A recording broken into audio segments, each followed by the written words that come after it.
जी तो दोस्तों, आपको नज़र आ रहा है मेरे पीछे हार्बर ब्रिज। वो ऑस्ट्रेलिया सिडनी का सबसे मशहूर बड़ा हार्बर ब्रिज है।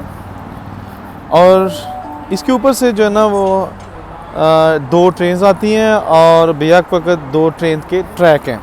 इसके साथ साथ यहाँ पे ट्रैफिक जो है ना उसकी 8 रोज़ जो है ना वो गुजरती है। 8 लाइन जो है ना वो ट्रैफिक की हैं। तो आज मैं आपको दिखाता हूँ कि ट्रेन इसके ऊपर से जो है ना वो कैसे आती है। और इस वीडियो में आप जो है ना वो देख सकते हैं कि ट्रेन जो है ना वो आएगी और क्या कहते हैं, मैं आपको दिखाऊंगा। स्टे ट्यून, साथ रहिएगा, जाइएगा नहीं।